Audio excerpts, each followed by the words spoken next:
बघा, आपण काही इम्पॉर्टंट पॉईंट्स बघू सायन्स 1 एक्झामच्या हिशोबाने, तुमच्या बोर्ड एक्झामच्या हिशोबाने. आणि ऑब्वियसली तुमच्या ह्या बुकच्या बाहेर काही येणार नाही आहे. जेवढं पाठ आतापर्यंत आपण शिकलेलो आहे सगळंच करायचं आहे. बोर्डाला काय असं फिक्स नाही की हेच पडणार आहे, आउट ऑफ 40मधून तेच पडणार आहे असं नाही आहे. वेगवेगळं येऊ शकतं, पण सगळ्यात मेन टॉपिक्स कोणते आहे की ते मी तुम्हाला थोडंसं डिस्कस करतो की जे आपल्याला अजिबात अभ्यास करताना सोडायचे नाही. मी आता जे काही टॉपिक सांगणार आहे तेवढेच करायचे असं मी म्हणत नाही, ते सोडायचे नाही असं मी तुम्हाला म्हणतोय. आलं लक्षात? ठीक आहे. आता पहिला चॅप्टर जो ग्रॅव्हिटेशन आहे त्याच्यामध्ये बघा, सगळ्यात इम्पॉर्टंट आहे, सगळ्यात मोस्ट इम्पॉर्टंट पॉईंट, जेवढं शिकलेलं आपण तेवढं तर करायचंच आहे, त्यात काही डाऊट नाही आहे. Gravitation most important. ठीक आहे. काय काय? केपलर्स लॉज सगळ्यात पहिले, केपलर्स लॉज, सगळे तिन्ही लॉ तुम्हाला करायचे, त्यातले मोस्ट इम्पॉर्टंट पॉईंट्स बघतोय. ठीक आहे. नंतर त्याच्याच पुढच्या पेजवरती, पेज नंबर 4वरती न्यूटन्स युनिव्हर्सल लॉ, मार्क करा त्याला, न्यूटन्स युनिव्हर्सल लॉ. ओके. त्यानंतर UCMची डेफिनेशन, UCM डेफिनेशन ऑब्वियसली यातले तुम्हाला. त्यानंतर मास अँड वेट काय आहे, मास अँड वेट त्याच्या डेफिनेशन, फॉर्म्युला. ओके. आणि यामध्ये असलेले प्रॉब्लेम्स काय आहेत ते. ठीक आहे. पुढे एस्केप वेलॉसिटी म्हणजे काय, एस्केप वेलॉसिटी म्हणजे काय. ओके. आणि हे जे पॉईंट आहे ते एकदम इम्पॉर्टंट दिलेले, आणि याच्यामध्ये असलेले काही न्यूमेरिकल्स. न्यूमेरिकल्स कोणते? डायरेक्ट फॉर्म्युला, डायरेक्ट फॉर्म्युलीज जे आपल्याला माहिती आहेत तेवढे आपल्याला फॉलो करायचे आहेत. ओके. ग्रॅव्हिटेशन तुमचा फर्स्ट चॅप्टर. हे बघा, एवढं सांगितलं म्हणजे काय एवढंच करायचं असं मी म्हणत नाही, त्यातले मोस्ट इम्पॉर्टंट पार्ट मी तुम्हाला सांगतोय. आलं लक्षात? ठीक आहे. म्हणजे एवढा तर तुम्हाला करायचाच आहे त्यातला, किंवा हा करून बाकीचा सगळा करायचा आहे, पण हा एकदम पक्का करून ठेवा व्यवस्थित. ठीक आहे. त्याच्यानंतर पुढचा जो चॅप्टर आहे तुमचा कोणता आहे? Periodic table. किती पेज नंबरवरती बघा, त्यातले मी काही पॉईंट्स काढून ठेवलेले already. Page number periodic classification of elements. ठीक आहे. चॅप्टर 2. तर त्यातले काही पॉईंट्स जे काढलेले आहेत आपण कोणत्या पद्धतीने मी सांगतो.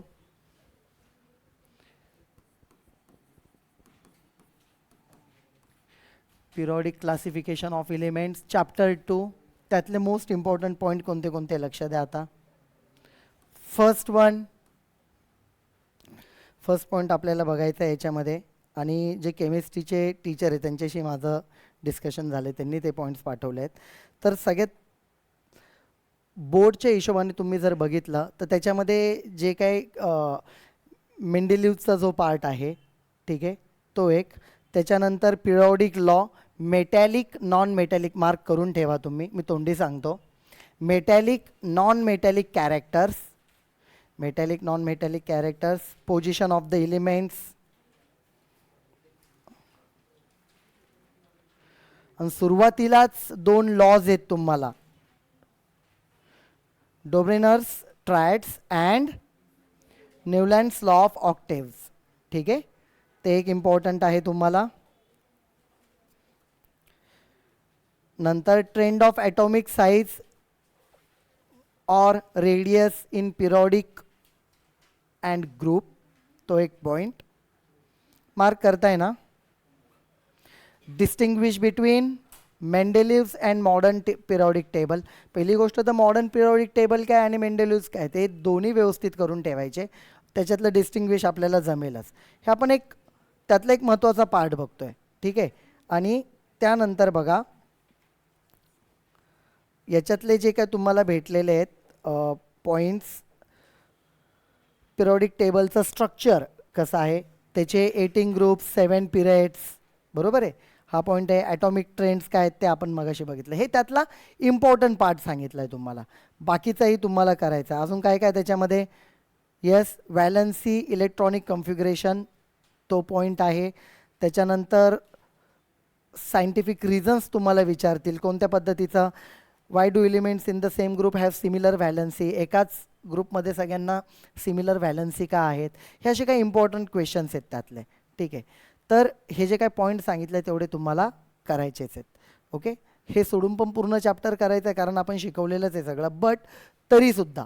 ओके, आता याच्यानंतर पुढचा चॅप्टर कोणता आहे? Number 3. Yes,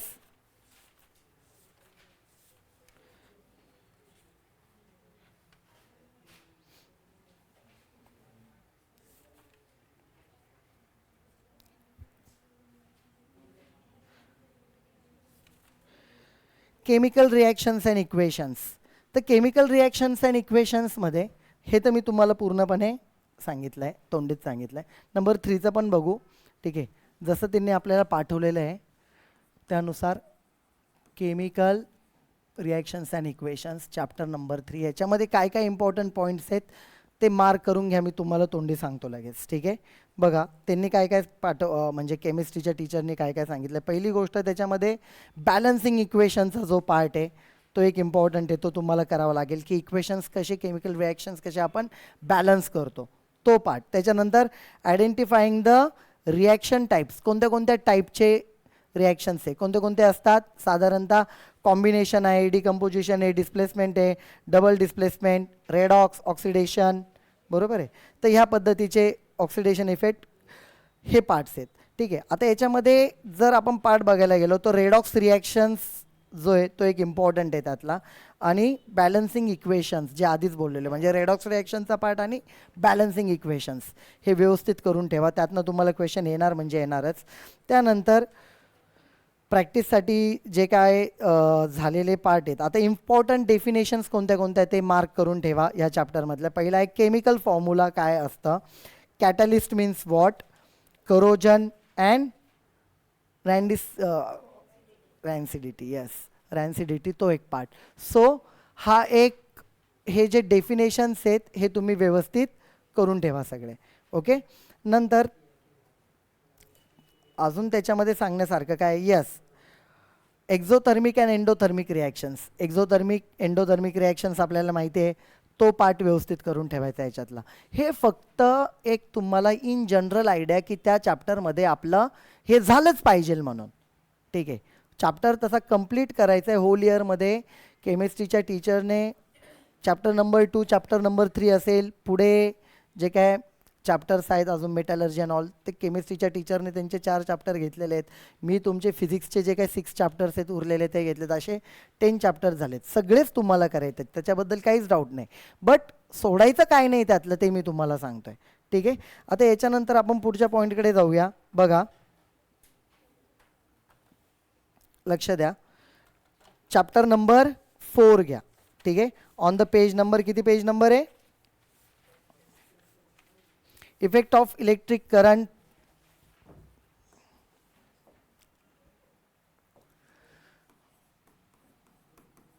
effect of electric current. Obviously यातले मोस्ट इम्पॉर्टंट देतो मी तुम्हाला यातनं काढून. ठीक आहे, डेफिनेशन्स सगळ्या करा. डेफिनेशन्स कधी विचारतील कोणत्या सांगता येत नाही. फॉर्म्युले याच्यामधले करायचे आहेत. तुम्हाला याच्यावरती न्यूमरिकल्स विचारले जाऊ शकतात की डायरेक्ट फॉर्म्युलाचे पॉवरचं काय, व्ही इंटू आय. ठीक आहे ना, current number of charges divided by time, त्यांचे S I unit Q upon T. ठीक आहे, असं. त्याच्यानंतर पुढे आपल्याला बघायचं आहे, त्याच्यावरचे न्यूमरिकल्स मी आधीच म्हटलेलं आहे तुम्हाला. सगळ्यात important right hand thumb rule करा mark. Right hand thumb rule तर कोणते सोडायचेच नाही. लॉज असतील, रूल्स असतील, ते काय आपल्याला कोणतेच सोडायचे नाही. Right hand thumb rule. Okay, हा आपण करायचा आहे. ऑन द पेज नंबर 53 आहे तो. त्याच्यानंतर magnetic field due to solenoid, page number 54. Diagram important आहे आणि तिथं मॅग्नेटिक फील्ड कशी तयार होते, तो ॲज अ मॅग्नेट कसा वर्क होतोय तो पार्ट सोलेनॉइडचा. ठीक आहे. फ्लेमिंग्स लेफ्ट हँड रूल आणि अजून कोणता असतो फ्लेमिंगचा? येस, फ्लेमिंग्स लेफ्ट अँड, दोन्ही रूल इम्पॉर्टंटच आहेत. ठीक आहे, 2 रूल्स आहेत हे. ठीक आहे, हे सगळेच करायचे आहेत तुम्हाला दोन्ही. त्यानंतर मोस्ट इम्पॉर्टंट याच्यामध्ये मी मार्क करून देतो की जे तुम्हाला खूप जास्त चान्सेस आहे, इलेक्ट्रिक मोटर विथ डायग्राम अजिबात सोडायचं नाही, हे करायचंच आहे. ठीक आहे, इलेक्ट्रिक मोटर अजिबात सोडायचं नाही आहे. त्याच्यानंतर बघा फ्लेमिंग्स राईट हँड रूल तर मी दिलेला आहे. Faraday's law of induction, actually right hand rule नंतर येतो, पहिले येतो फॅरेडेज लॉ. फॅरेडेज लॉ हाही सोडायचा नाही आहे. ठीक आहे, जास्त पॉईंट्स खूप तुम्हाला त्याच्यामध्ये खूप इम्पॉर्टंटवाले असे नाही, जेवढे सांगतो ते काय आहेत सगळ्यात इम्पॉर्टंट. इलेक्ट्रिक जनरेटर, याच्या उलटं काम करतो ना इलेक्ट्रिक जनरेटर, आठवत आहे ना? हाही इम्पॉर्टंट आहे. हे सगळ्यात इम्पॉर्टंट सांगितले. त्यातल्या त्यात इलेक्ट्रिक मोटर लॉज सगळे, फॅरेडेज लॉ पण आला त्याच्यामध्ये, आणि इलेक्ट्रिक जनरेटर जे याच्या एक्झॅक्टली ऑपोजिट वर्क करतं. ठीक आहे, हे पॉईंट्स आपल्याला सोडायचे नाही आहेत. आणि यातले जे काय फॉर्म्युले आहेत ते करायचे आहेत सगळे, जे स्टार्टिंगला मी मगाशी बोललो. त्याच्यावरतून तुम्हाला सिम्पल 2-2 मार्काचे क्वेश्चन्स येतील फॉर्म्युलेवरून, न्यूमरिकल्स त्यावरती येतील. ठीक आहे, आता त्याच्यानंतर आपण पुढे बघूया. नंबर 4 झाला. 5 हीट, हीटकडे आपण जाऊ. हीटच्या बाबतीत काय सांगितलंय त्यांनी बघूया. हीट मोस्ट इम्पॉर्टंट पार्ट यातला बघू. हीटमध्ये काय काय बघा. हीटमध्ये ऑब्विसली सगळ्यात डेफिनेशन्स पहिले आपण बघितलेले आहेत. लॅटंट हीट म्हणजे काय, latent heat of fusion, latent heat of vaporisation, ज्या डेफिनेशन्स आहेत ते बघायचे आहेत तुम्हाला. ओके, ते डेफिनेशन सगळ्या करायच्या आहेत, ते इम्पॉर्टंट आहे. रेग्युलेशन, एक लाईनमध्ये रेग्युलेशन, प्रेशर अप्लाय केल्यावरती तिथे सॉलिड आईचं कन्व्हर्जन होतं लिक्विडमध्ये, that's the regulation part. Okay, एवढंच आहे. What is anomalous behaviour of the water. ठीक आहे, वॉटरचा ॲनॉमिलस बिहेवियर माहिती ना, 0 to 4 डिग्रीमध्ये तो वेगळ्या पद्धतीने काम करतो. ठीक आहे, ते काय होतं ते पण बघितलं आहे, ते इम्पॉर्टंट आहे. सगळंच लिहून नाही देते, तोंडी सांगतोय, ते लक्षात ठेवा किंवा मार्क करा. ओके, त्याच्यानंतर सगळ्यात जास्त इम्पॉर्टंट जे आहे होप्स ॲपॅरेटस.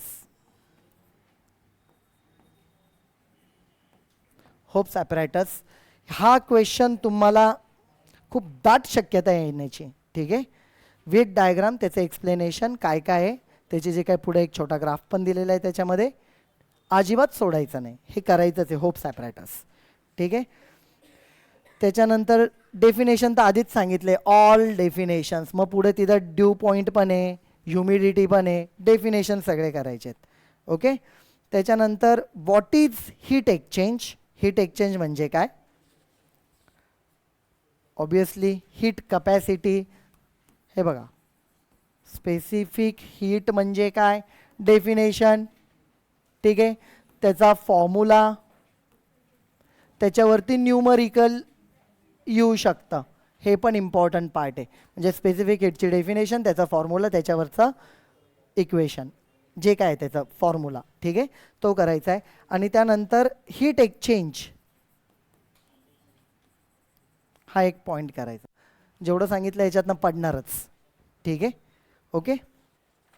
त्याच्यानंतर पुढे बघू, refraction of light, chapter number 6.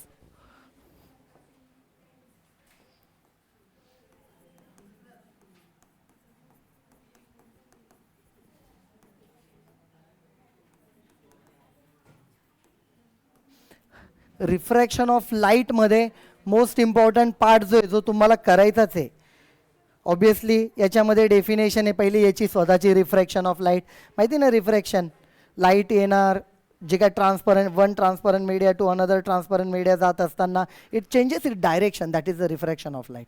ठीक, एक बेसिक डेफिनेशन आहे त्याची, ते करायचे तुम्हाला.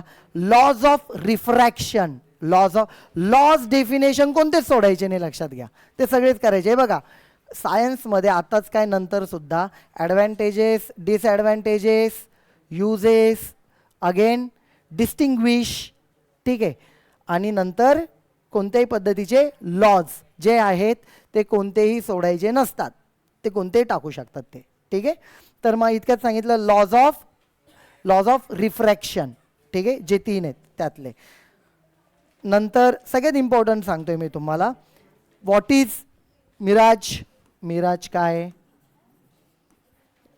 ठीक आहे, how it is work, twinkling of stars, त्याच्यामध्येच आहे बघा, हे लाईनीत आहे, एकच कन्सेप्ट आहे त्याच्यामध्ये, लाईट बेंड होते आणि ॲपरंट इमेज तुम्हाला दिसते. ठीक आहे, ओके.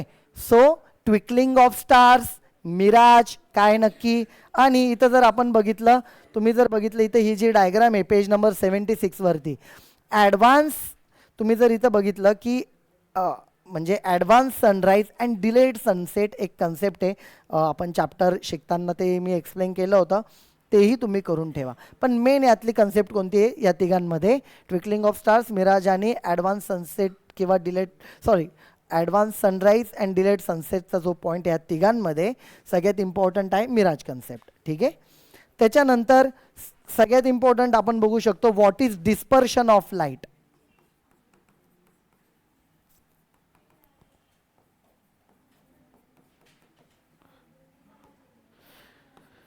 डिस्पर्शन ऑफ लाईट सगळ्यात इम्पॉर्टंट आहे, त्याची डेफिनेशन अँड त्याची डायग्राम.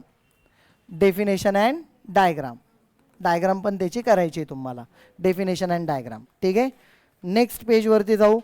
तसंच दुसरा पार्ट आहे तुम्हाला तिथं, partial and total internal reflection.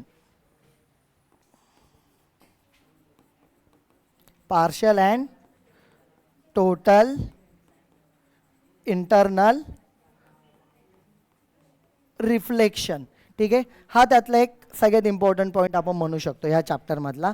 Okay, तसंच पुढे रेनबो कसा फॉर्मेशन झाले, कारण रेनबो होताना काय रिफ्रॅक्शन, इंटरनल रिफ्लेक्शन, अजून डिस्पर्शन, हे तिन्ही प्रोसेस एका वेळेला होता. हा एक महत्त्वाचा पॉईंट आहे, सांगताना त्याच्यामध्ये लिहिला गेला पाहिजे, आणि डायग्राम ऑटोमॅटिकली रेनबोचं आन्सर येऊन जातं त्यावरून. आणि जो बेसिक आहे आपल्याला माहिती आहे काय, रिफ्रॅक्टिव्ह इंडेक्सचा formula, refractive index of second medium to the with respect to first medium is velocity in first divided by velocity in second medium. ठीक आहे, हा फॉर्म्युला आणि याच्यावरचा प्रॉब्लेम एक 2 मार्क्सला येऊ शकतो, एकच फॉर्म्युला आहे या चॅप्टरमध्ये, तर हा नीट करून ठेवायचा. आणि ही डेफिनेशन सुद्धा आहे, डेफिनेशन आधीच सांगितलं, सोडायचे नाहीच आहे, ते सांगायची गरज नाही तुम्हाला. आफ्टर दॅट त्याच्या पुढचा आहे चॅप्टर नंबर 7 लेन्सेस. लेन्सेसमध्ये सगळ्यात मेन काय माहिती का, जे काय रे डायग्राम्स आहेत कॉन्व्हेक्स लेन्सचे आपण बघितलेले आहेत, ते रे डायग्राम सगळे करून ठेवायचे. कॉन्केव आणि कॉन्व्हेक्सचे जे रे डायग्राम्स आहेत ते आपल्याला करायचे आहेत. ठीक आहे, तो एक पार्ट झाला. त्याच्यानंतर एक त्याच्यामध्ये अजून तुम्हाला सांगून ठेवतो काय करायचं आहे, मॅग्निफिकेशन म्हणजे काय लेन्सेसमध्ये सांगतोय, लक्ष द्या. मॅग्निफिकेशन म्हणजे काय, व्हॉट इज मॅग्निफिकेशन, त्याचं डेफिनेशन, त्याचा फॉर्म्युला. ठीक आहे, power of a lens point सांगतोय बघा, तुम्ही पटापट तिथं मार्क करा, पॉवर ऑफ अ लेन्स ते घ्या. आणि पेज नंबर 84-85 वरती पॉईंट सांगतोय मी तुम्हाला. नंतर Cartesian sign conventions, page number 85 वरती बघा, कार्टेशियन साइन कन्व्हेन्शन्स दिसतंय पेज नंबर 85 वरती बघा, हे वरती या बॉक्समध्ये इथे. Okay, Cartesian sign lens formula, lens फॉर्म्युलावरती तुम्हाला एक्झाम्पल जे आहेत, म्हणजे तुम्हाला एक सगळ्यात इम्पॉर्टंट एक एक्झाम्पल सांगून ठेवतो, पेज नंबर 86 वरती जे काय एक्झाम्पल आहे ना, ते दोन्ही इम्पॉर्टंट आहे, लक्षात ठेवा. दोन्ही म्हणजे तो एक दिला आहे, त्याच्यामध्ये बऱ्यापैकी फॉर्म्युले कव्हर झालेले आहेत. ओके, तर तो पूर्ण करायचा. त्याच्यामध्ये मॅग्निफिकेशनचा पार्ट कव्हर झालेला आहे, power of a lens cover झालं आहे. पॉवर ऑफ अ लेन्सचं याचं युनिट काय, डायोप्ट्रे. काय, डायोप्ट्रे, कॅपिटल डीने मेजर लिहितो आपण तिथे. एक म्हणजे माहीत असू द्या, जेवढे पॉईंट सांगितले ते. आणि ह्या चॅप्टरमध्ये सगळ्यात इम्पॉर्टंट पॉईंट जो येतो लेन्सेसमध्ये, दॅट इज ह्युमन आय.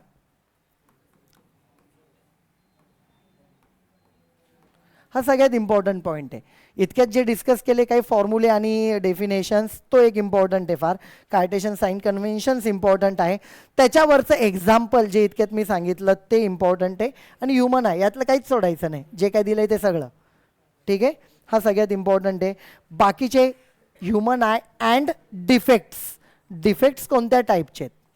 मग एखाद्या वेळेला त्यातलं कंपॅरिझन विचारतील, डायग्राम करायच्या, डिफेक्ट्स थेरी वगैरे. एकदा तो पॉईंट सांगितला का त्यातली थेरी आली, डायग्राम आली, इक्वेशन आलं, सगळं आलं. ठीक आहे, ते करायचंच राहतं. ओके, आता युजेस वगैरे तर मी तुम्हाला बोललेलोच आहे, सगळे करायचे. कॉन्केव्ह लेन्स असू द्या, कॉन्व्हेक्स असू द्या, कोणाचे पण.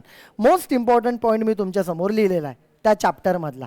एवढंच करायचं असं म्हणत नाही तर पेपरला तेवढंच करून जाल. ओके, हे इम्पॉर्टंट आहे, ते व्यवस्थित करून जायचं आहे. त्यानंतर बघा चॅप्टर नंबर 8कडे जाऊ आपण. कोणता आहे? मेटलर्जी. ठीक आहे, आता मला तुम्हाला मेटलर्जीच्या बाबतीत सांगायचं आहे. आता मेटलर्जीमधले कोणते कोणते पॉईंट्स आहेत जे टीचरसोबत मी डिस्कस पण केले, त्यांनी पाठवलेले आहेत मला, केमिस्ट्रीचे टीचरसोबत. आता बघा एक्स्ट्रॅक्शन प्रोसेस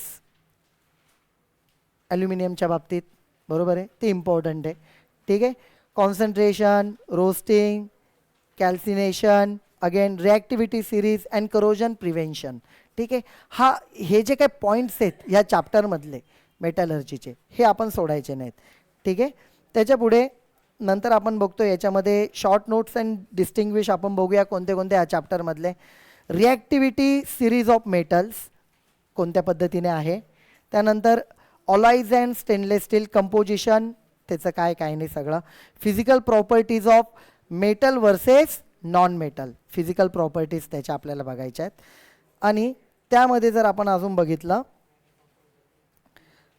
बघा सगळ्यात पहिली गोष्ट एक्स्ट्रॅक्शन प्रोसेसची जी काय डायग्राम आहे ती व्यवस्थित लेबल करून याच्यामध्ये तुम्हाला काढायची मेटलर्जीमध्ये. ठीक आहे, नंतर आपण इथे बघू शकतो की ॲल्युमिनियमच्या बाबतीत मी तुम्हाला सांगितलं आहे की त्याचं एक्स्ट्रॅक्शन सगळ्यात इम्पॉर्टंट आहे, तो एक पार्ट. इलेक्ट्रोलिटिक रिडक्शन ऑफ ॲल्युमिना, ठीक आहे, तो पार्ट. हे याच्यामध्ये असलेले महत्त्वाचे काही पॉईंट्स आहेत. तसंच याच्यामध्ये काही सायंटिफिक रिझन आणि कन्सेप्टचा जो पार्ट आहे तो कोणता कोणता नीट ऐकून घ्या. Why is sodium metal kept in kerosene, sodium metal केरोसिनमध्ये का ठेवतो आपण. Why is lemon use to clean the copper vessel. Again prevention of corrosion of iron and steel, corrosion होऊ नये याच्यासाठी कसं आपण करणार. Why do ionic compounds have high melting point, हे. Why are metal good conductors of electricity, ते. म्हणजे असे काही पॉईंट्स आहेत जे तुम्हाला याच्यातले करूनच ठेवायचे. तसं आधीच सांगितलं तुम्हाला, आधीच सांगतोय बेअर प्रोसेस ऑफ ॲल्युमिनियम, बरोबर आहे, ती व्यवस्थित करून ठेवा रिगार्डिंग ॲल्युमिनियम, ते करायचे या चॅप्टरमधले, तो इम्पॉर्टंट आहे. आता बघा याच्यानंतर मेटलर्जीचं तुम्हाला सांगितलं चॅप्टर नंबर 9 कोणता आहे. करायचं तर पूर्ण चॅप्टर आहे, लक्षात घ्या, पण इलेक्ट्रोप्लेटिंग तो पॉईंट झाला पाहिजे. ठीक आहे, प्रिव्हेन्शन ऑफ करोजन तो पॉईंट करायचा आहे तुम्हाला.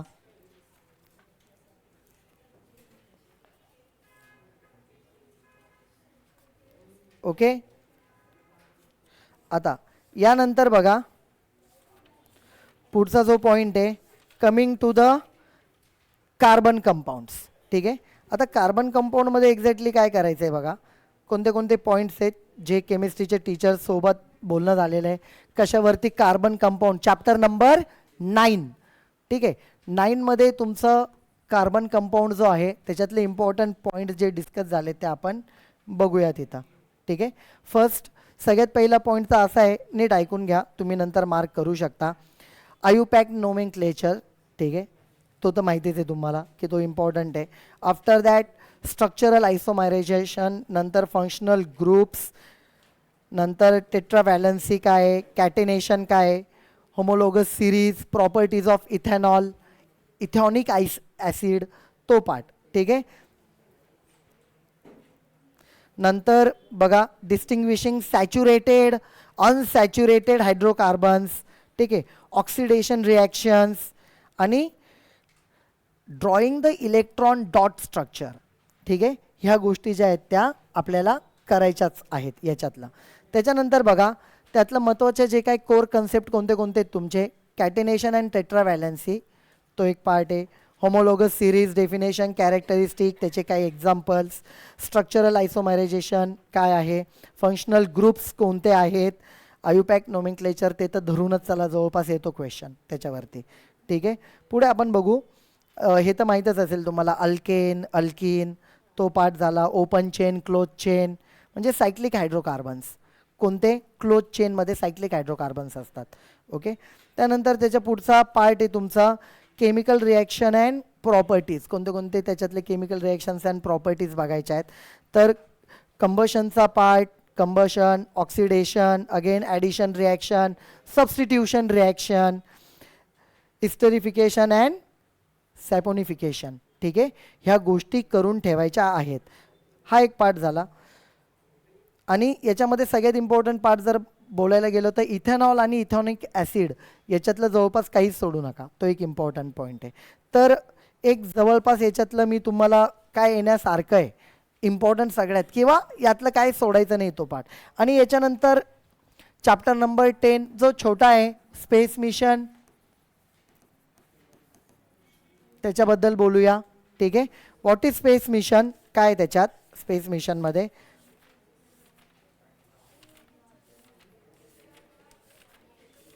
Page number 135.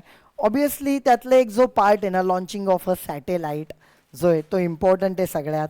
Artificial satellite means what, artificial satellite काय आहे. ठीक आहे, नंतर तिथे आर्टिफिशियल सॅटेलाइटचं जे काय आपण क्रिटिकल वेलॉसिटी काढली होती. What is the critical velocity, it's a horizontal velocity given to the satellite in a space so that it will revolve in the circular motion, that is the critical velocity of a satellite.